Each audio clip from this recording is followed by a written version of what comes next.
अब अनंत जन्मों से माया में आसक्त चित्त होकर के नाना प्रकार के शुभ अशुभ कर्म करने वाले जब भगवत कृपा से पुनः सत्संग प्राप्त करते हैं और साधन मार्ग में लगते हैं तो माया अपना प्रबल रूप धारण करती है। या तो ऐसी अनुकूलता प्रदान करती है कि वो भूल जाए, और या ऐसी प्रतिकूलता झोंक देती है कि उसको लगता है कुछ नाम जपने से नहीं, कुछ साधन करने से नहीं, दुख तो वैसे ही घेरे हुए है। धैर्य छूट जाता है और भगवत मार्ग से विमुख आचरण करने लगता है। इसलिए उपासक को बहुत सरल ढंग से समझना चाहिए कि पुरानी फसल यदि बाजरा बोई है और बाजरा की रोटी मिल रही तो अगली फसल गेहूं बो दिया तो कल ही नहीं रोटी बना लोगे। 5-6 महीने लगेंगे किसान मेहनत करके, खेती तैयार करके, दाना बो करके, सींच करके, संभाल करके, फिर भी वो अतिवृष्टि, अनावृष्टि, ओले वृष्टि आदि से बच जाए, सुरक्षित हो जाए, तो सुरक्षित अनाज घर आ जाए, फिर वो पीस कर रोटी बना सकता है। तुम अनंत जन्मों से मनमानी आचरण करते रहे, आज नाम शुरू किया है तो वो तूफान नहीं उठेगा, नष्ट करने के लिए वो अपना स्वरूप धारण करेगा। उसकी गुलामी सहते रहे हो अभी, काम क्रोध लोभ मोह मद मत्सर। अब तुमको धैर्य पूर्वक नाम को पकड़े रहना। जैसे आंधी चले तो हम पहाड़ का आश्रय ले लें, हटे ना इधर उधर, तो आंधी तूफान पहाड़ को नहीं उड़ा सकती। ऐसे ही श्री भगवान कह रहे मामेव ए प्रपद्यन्ते माया में ताम तरन्ति ते। माया का तूफान आएगा पर तुम मेरे चरणों को पकड़े रहना, छोड़ना नहीं। पर ये जिनका मलिन हृदय है ना, वो सोचते हैं 4 दिन नाम जप करेंगे सारे दुख मिट जाएंगे। हाँ, पक्का मिट जाएंगे, जड़ से मिट जाएंगे, पर धैर्य पूर्वक जीवन को आगे बढ़ाओ। भगवत विमुख होने से तुम्हारा मंगल ही अमंगल है, भगवत सन्मुख होने पर मंगल ही मंगल है। थोड़ा धैर्य धारण करो, तुम्हारी ये फसल तैयार हो जाए, फिर देखना आनंदित हो जाओगे। पर ये कुसंग मन का और तन का, ये दोनों परमार्थ में टिकने नहीं देते। जहां ऐसे मित्र जन मिले जो गलत आचरण करने वाले होते हैं, वो पूछते हैं तुमने शराब छोड़ दिया, मांस छोड़ दिया, तुम नाम जप करने लगे, कुछ लाभ हुआ? अरे कुछ नहीं होने वाला, तुम देख लो करके। उसके दिमाग में माया तो आक्रमण किए ही है। तत्काल नकारात्मक भाव आ जाता है कि नहीं नहीं, भगवत मार्ग में कुछ नहीं मिला, ठीक कह रहे हो, तो आओ हमारे संग फिर हो जाओ।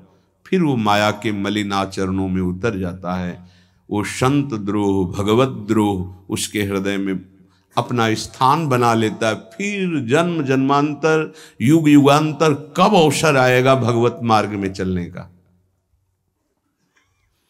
इसलिए जिनको सत्संग मिला है, जिनको नाम जपने का सौभाग्य मिला है, उनको बहुत धैर्यवान होना पड़ेगा। इसको ऐसे पकड़ना होगा कि जैसे हम बहुत बीमार हैं और इस औषधि के सिवा अब हमारा कोई रास्ता नहीं बचने का, अब हमको ये औषधि खानी ही है। जा सुनाम भव भेषज हरनि घोर त्रयशूल, तीनों तापों का नाश करने की सामर्थ्य और संसार समुद्र से पार करने की सुदृढ़ नौका, भवरोग की अचूक औषधि नाम है। हमारा भाव बने न बने, भाव बिगड़ जाए, कोई बात नहीं, तुम नाम मत छोड़ना, हमारी प्रार्थना मानना, नहीं तो ये तूफान माया का आपको उड़ा ले जाएगा, परमार्थ में नहीं खड़ा होने देगा। बहुत धैर्यपूर्वक दीर्घ काल तक चला जाता है। धैर्य कहते हैं लाभ मिले ना मिले, हानि मिले, अपमान मिले, सम्मान मिले, हम किसी भी स्थिति में अब नाम नहीं छोड़ सकते। वो जीत जाएगा माया से। विपक्ष बहुत जोरदार है, आप क्या समझते हो? आप भगवान के अंश हो ये भूल चुके हो, लेकिन वो नहीं भूली, वो भगवान की शक्ति है। भगवान कह रहे हैं मम माया दुरत्य, मम माया, मम मेरी है। जैसे ममैवांशो आपको बोला तो विपक्ष को भी बोला मम माया। अब आपको सावधान करने के लिए भगवान ही संत गुरुदेव शास्त्र इस रूप में संबोधन करते हैं। तो अगर आप इनकी बात मान जाओगे तो माया भगवती कृपा करेंगी और अपना प्रभाव समेट लेंगी, और यदि आप इनकी अवहेलना उल्लंघन करोगे तो फिर उनके प्रभाव से बड़े बड़े ज्ञानी परास्त हो गए हैं। जो माया बहुबार नचावा, जास चरित को लख नहीं पावा, ऐसी विचित्र है, बहुत बहुत विचित्र। जो ज्ञानिन कर चिता परई, बरी आई विमोह बस करई, ऐसी प्रचंड माया है।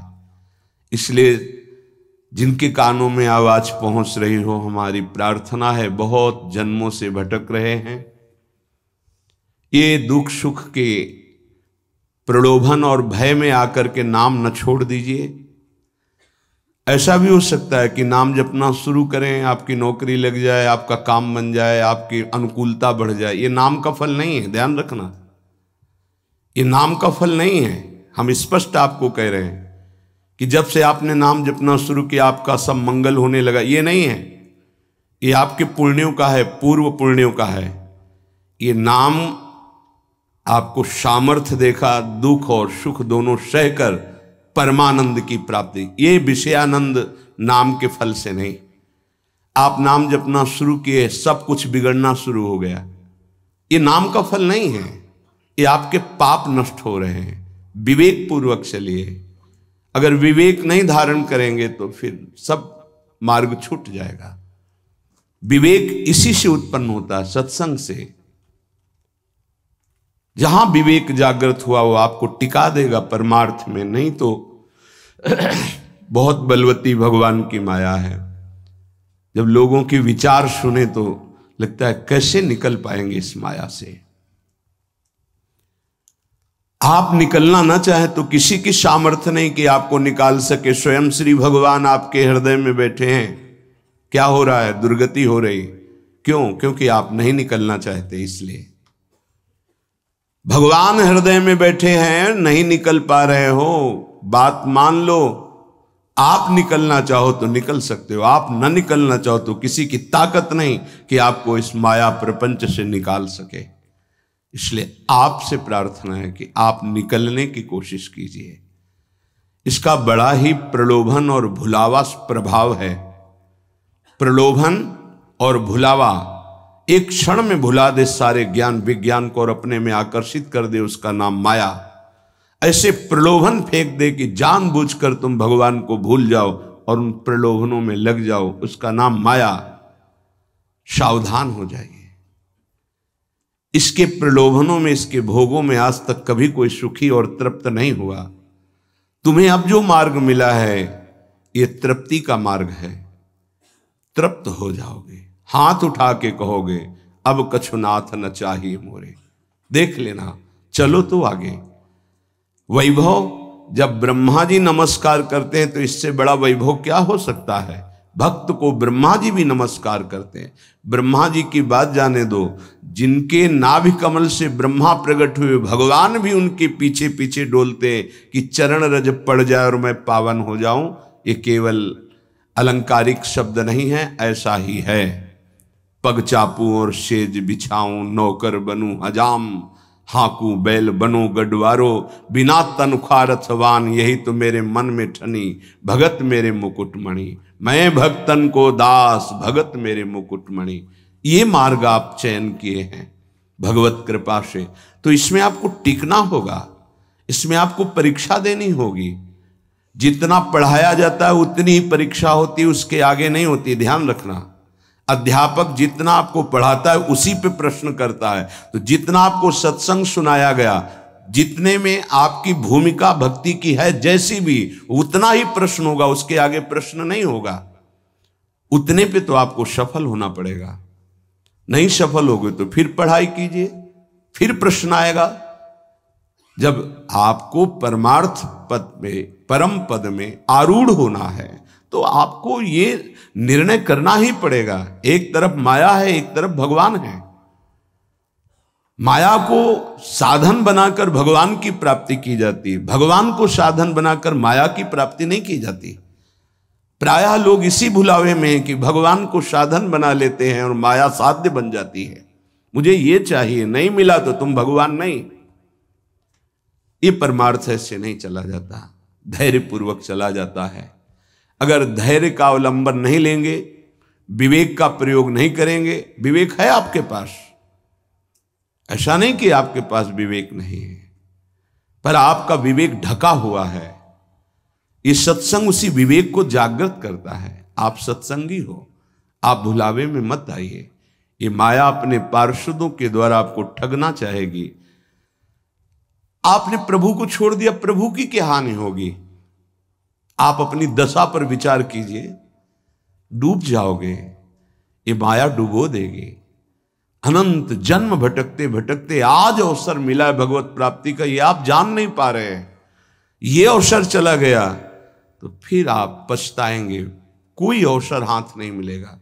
पशु पक्षी बनने के बाद विवेक एकदम ढका रहता है, केवल उतना ही काम करता है, आहार विहार मैथुन निद्रा, बस। वो भगवत प्राप्ति करनी है, मेरा नया जन्म होगा, कुछ विवेक नहीं रहता। आप में ये विवेक जागृत है। आप विवेक पूर्वक परमार्थ को पकड़िए, इस माया की चालों को मत देखिए, सह जाइए, दुख सुख को सह जाइए। श्रीपाद प्रबोधानंद जी महाराज कहते हैं, रहस्यानामे तत्परम सुरहस्यम हरिरसोत् सर्वानामाश्चर्योन्मदरस विलासोत्सवमिदं स्वरोचि नित्यानामति परम नित्योज्ज्वलमिदं यदेतत् श्री वृंदावनमिहि दृशो नंदयति नः। रहस्यों का परम रहस्य वृंदावन का प्रेम रहस्य है। कल किसी ने प्रश्न किया कि जब श्री जी मिल जाती हैं तो कैसा आनंद होता है? कैसे कोई बता सकता है? जब लौकिक वस्तु के आनंद के वर्णन की सामर्थ्य जिह्वा में नहीं है तो अलौकिक चिदानंद प्रेम रस का वर्णन कैसे कर सकती है? आपको कोई भी मृदु पदार्थ पवाया गया, कैसा है? बोले मीठा। कितना मीठा है? बहुत मीठा है। नहीं, बहुत मीठा कितना? खत्म। बोलो आगे इसके शब्द क्या है आपके पास उसका स्वाद बखानने का?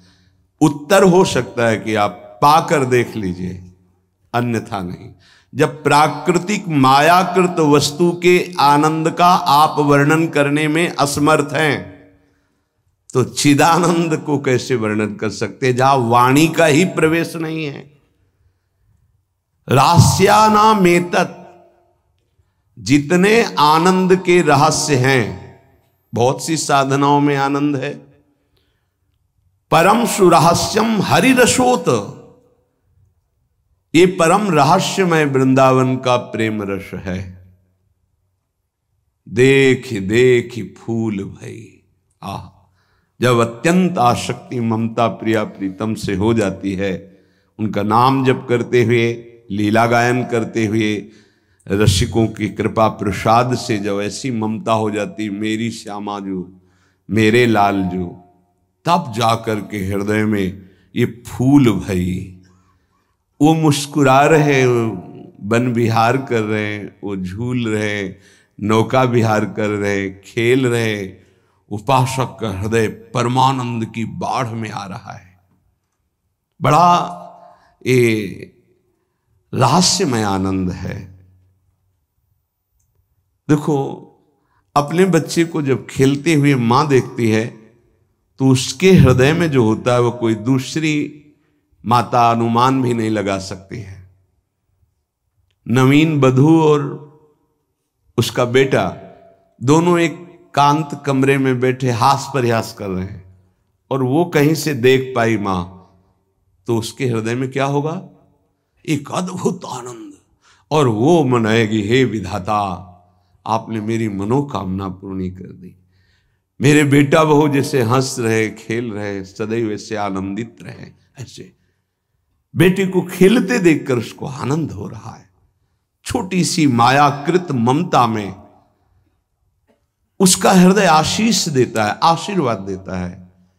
और महाचिदानंद भाव को प्राप्त रसिक जन जब आनंद समुद्र प्रभु और आनंद समुद्र का सार सांद्रानंद घन प्रेम मूर्ति किशोरी, जब इनको देखते, जो भगवान शंकर के ध्यान में आ जाए तो उन्माद अवस्था को प्राप्त हो जाते हैं। वो प्रभु और वो प्रियाजू सामने खेल रहे हैं, उस उपासक के आनंद का कैसे कोई वर्णन करे। उसके हृदय में असीम रहस्यमय प्रेम प्रकाशित होता है।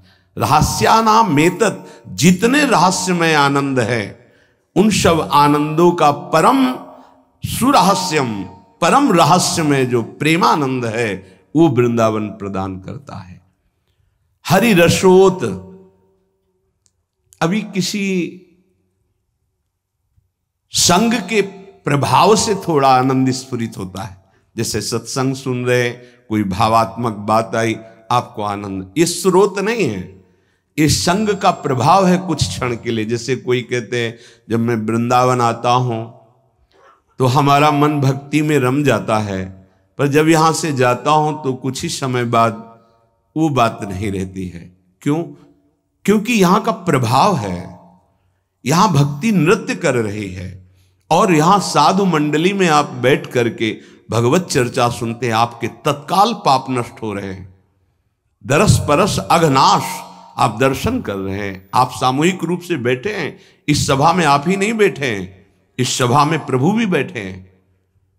मदभक्ता यत्र गायन्ति तत्र तिष्ठामि नारदा, जहां मेरे भक्त मेरा गायन, यहां अखंड भगवान नाम कीर्तन वाणी का गायन, भगवत चर्चा होती है, तो आपके हृदय में भक्ति का रंग तो बढ़ेगा ही, पर स्थायी तभी हो सकता है जब आप उस रंग को सुरक्षित रखें, माया के रंग का प्रवेश ना पड़ पावे तब। इसीलिए कहा जाता है आप निरंतर नाम जप करें तो नाम पाहरू दिवस निशि, रात दिन नाम का पहरा लग जाएगा तो माया प्रवेश ही नहीं करेगी। बात यह है, आपके अंदर जो धरोहर जागृत हुई, आपके अंदर थी, उसे जागृत की गई है सत्संग के द्वारा। अब आप मलिन ना होने पावे, पर्दा ना पड़ने पावे उस पर, उसके लिए पहरेदार रखना होगा कि अंदर माया प्रवेश ना करे। वो पहरेदार है नाम। नाम पाहरू दिवस निशि, रात दिन पहरा नाम का है। और ध्यान तुम्हार कपाट, प्रभु का ध्यान कर रहे हैं तो मानो दरवाजा बंद है, माया प्रवेश नहीं कर सकती। राधा वल्लभ लाल को हृदय ध्यान मुख नाम, तो माया प्रवेश ही नहीं कर सकती। अब आप चिंतन के लिए दरवाजा खुला रखे हैं, इंद्रियों के द्वार, खूब माया का चिंतन स्वतंत्र रूप से कर रहे हैं, नाम को भूले हुए तो दुर्दशा तो हो ही जाएगी। परम आनंद की तरफ बढ़ने के लिए दरवाजा बंद करो इंद्रियों के, और नाम का पहरा बैठाल दो। देखते हैं माया कैसे प्रवेश करती है। जहां अनुरागात्मिका भक्ति जागृत हुई, प्रेम लक्षणा भक्ति, वहां प्रवेश नहीं किसी विकार का। ऐसे ही शास्त्र ज्ञान साधना तक हो सकता है काम का प्रभाव, लेकिन ब्रह्मबोध संपन्न महापुरुष के हृदय में नहीं नहीं नहीं। ऊसर बरसई तृण नहीं जामा, संत हृदय जिम उपजन कामा। भगवान कह रहे हैं दुष्पूरेणा नलेन च, ये कभी पूर्णता नहीं होती काम में। अग्नि में घी की आहुति सुहाती सुहाती डाली जाए तो कभी वो बुझेगी नहीं, बढ़ती चली जाएगी। ऐसे ही कुछ लोग सिद्धांत कहते हैं भोग से योग। भाई शास्त्र तो आज्ञा नहीं करता ऐसा। न जातु कामः कामानाम उपभोगेन साम्यति हविषा कृष्ण वर्तमेव भूय एवाभिवर्धते। कभी काम भोग से कामनाओं की शांति नहीं होती और बढ़ती है जैसे आग में घी डालने से। कलयुग है, बड़े सिद्धांत चलेंगे। कलयुग में शास्त्र विरुद्ध आचरणों की बाढ़ आ जाएगी। शास्त्र सम्मत चलो, परिपक्व अवस्था आएगी तो सिद्ध हो जाओगे। सिद्धों का नाटक न करे, नहीं तो माया जब अपना नाटक खड़े करेगी तो आप टिक नहीं पाओगे। और जो सिद्ध हैं उनके आगे से लजाकर भाग जाती माया, अपना कोई प्रभाव नहीं दिखा पाती। नाटक मत करो, ईश्वर की माया बड़ी प्रबल है, डरते रहो। जब परिपक्व अवस्था आ जाएगी तो भ्रम ही खत्म हो जाएगा।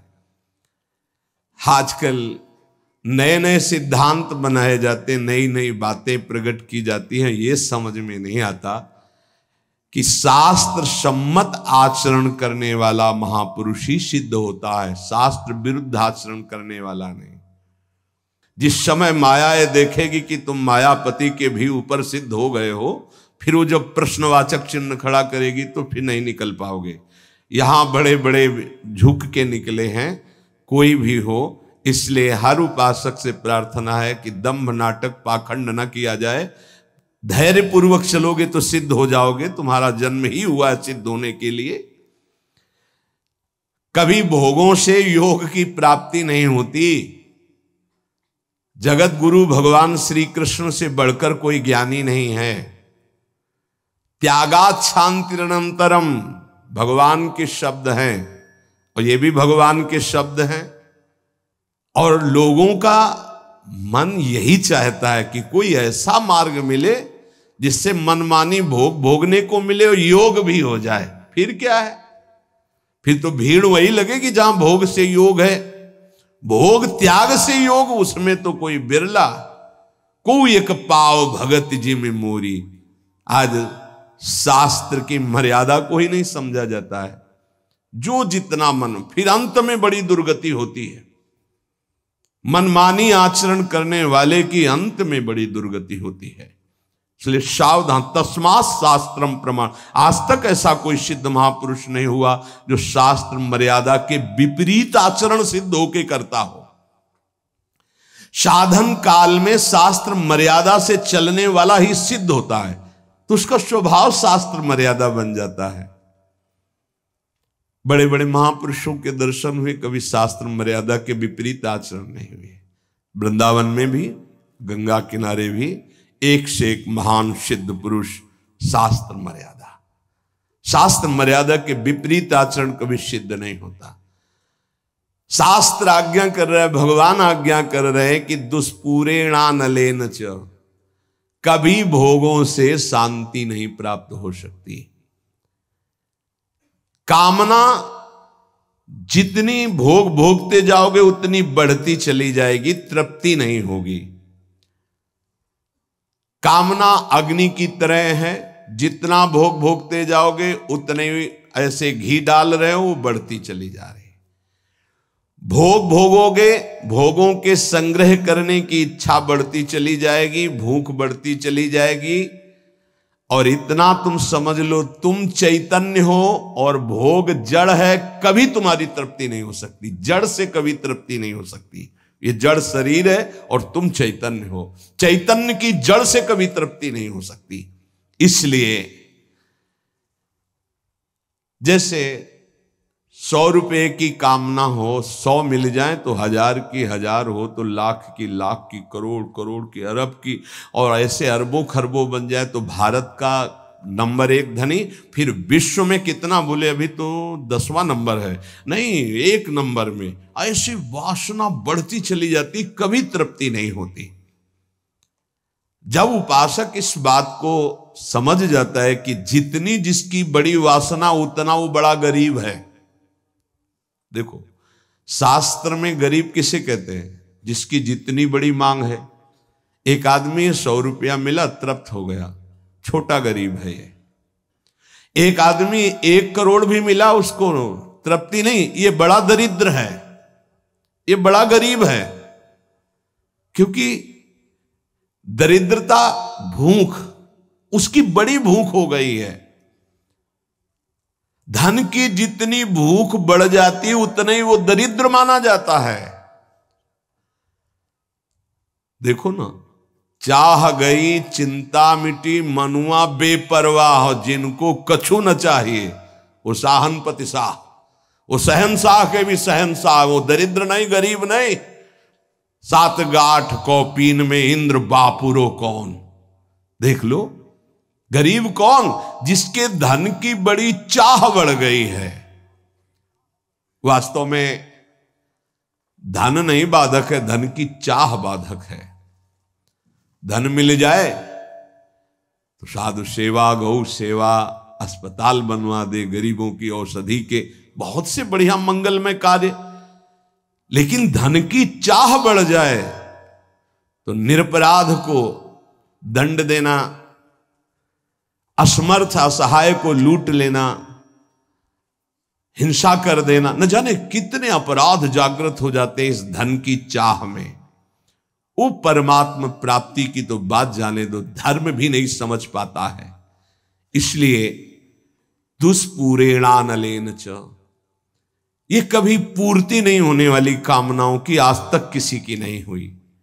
काम रूपेण, नाशवान शरीर पदार्थ की भोग वासना, ये काम रूपेण है, ये बहुत बड़ा दुश्मन है, ये भगवत प्राप्ति नहीं होने देगी। नाशवान शरीर भोग, नाशवान वस्तु भोग, नाशवान भोगों की चाह, ये भगवत प्राप्ति ये नहीं होने दे रही। ज्ञान सबको है कि 4 दिन बाद मर जाना है, ज्ञान सबको है, यहां से कुछ नहीं जाएगा, वस्तु व्यक्ति स्थान आपका किया हुआ पाप कर्म और पुण्य कर्म साथ जाएगा। पर वो शुभ क्यों नहीं कर पाता, वो लाभ क्यों नहीं कर पाता, क्योंकि काम ने ढक दिया है। काम वासना, कामना किसे कहते हैं, जिसका अभाव खटक रहा है। अप्राप्त की प्राप्ति की चाह का नाम कामना है। सुख की कामना से ही हम सारे चाहे पैदा करते हैं। जितनी चाह है उसके अंतर में सुख है कि ये वस्तु मिल जाए तो सुख मिल जाएगा, ये शरीर मिल जाए सुख मिल जाएगा, ये पद मिल जाए सुख। जितनी भी चाह है उसके मूल में सुख है। और बावरे बाहरी कहीं सुख नहीं, सुख तो तेरे अंदर है, सुख राशि तू है। कहीं तुझे जड़ प्रकृति में सुख नहीं मिल सकता कभी भी, क्योंकि तू अविनाशी का अंश है। तुझे विनाशी प्रकृति कभी तृप्त नहीं कर सकती, पक्की बात। पर यह ज्ञान काम क्यों नहीं कर रहा, क्योंकि काम ने ढक दिया है। कैसे ढक दिया, जैसे बोले अग्नि को धुएं ने, दर्पण को मैल ने, जेर को ने गर्भ को, ऐसे तेरा ज्ञान ढक गया है सतोगुण रजोगुण तमोगुण वृत्ति होने के कारण। अप्राप्त की प्राप्ति करने का नाम, सुना हुआ देखा हुआ भोग, उसे भोगने की इच्छा का नाम, उस भोग को संग्रह करने की इच्छा का नाम कामना। और अंतःकरण में बहुत सूक्ष्म वृत्तियां भोगों की दबी हुई है, उनका नाम वासना। और ये वस्तु ये भोग तो चाहिए ही मुझे, इसके बिना मैं नहीं जी सकता, इसका नाम स्पृहा। और ये तो हमारी बहुत पसंद की वस्तु है, व्यक्ति है, स्थान है, आसक्ति। अब आशा लगाए हुए हैं कि ये भोग तो मिलेगा ही, जरूर मिलेगा, आज नहीं तो कल, इसे आशा कहते हैं। अब अधिक से अधिक भोग लूं, इसे लोभ कहते हैं। भोगे हुए भोगों को पुनः भोग लूं, इसे तृष्णा कहते हैं। अब चाहे मांगना ही क्यों ना पड़े, ये प्रबल इच्छा बढ़ गई, याचना। इस तरह ये पूरा काम ही है जो कामना, वासना, स्पृहा, आसक्ति, याचना, लोभ, तृष्णा, इनके रूप में प्रकाशित होता है। ज्ञानिनो नित्य वैरिणः, जो साधन मार्ग आपको मिला है और जो इस मार्ग में चल रहे हैं, वो सब साधक ज्ञानी हैं, चाहे जिस मार्ग के हो। क्यों? क्योंकि वो अज्ञान का त्याग कर सत मार्ग में चल रहे हैं, तो विवेकी तो है ही, ज्ञानी तो है ही। उनका एक खास दुश्मन है। और बोले जितने संसारी लोग हैं उनको तो मार के गिरा दिया। दुश्मन तो तब होता है ना विपक्ष खड़ा हो, वहां कोई विपक्ष है नहीं है, वो तो उसी में राजी है ना। साधक ज्ञानी जो ज्ञान जागृत हुआ कि असत है और त्याग कर चला, अब वो गिराने की कोशिश। काम रूप बैरी ज्ञानिनो नित्य बैरिणा। इसको दुश्मन कौन समझता है? काम को मित्र समझता है, दुश्मन कहां समझता है। अंदर कामनाएं उत्पन्न नहीं, कभी जले कि ये दुश्मन जागृत हो रहा, नहीं, आप उसको मित्र मान रहे। जो मन कामना से युक्त होता है उसे पूर्ति करने के लिए प्रयासरत हो जाते हैं।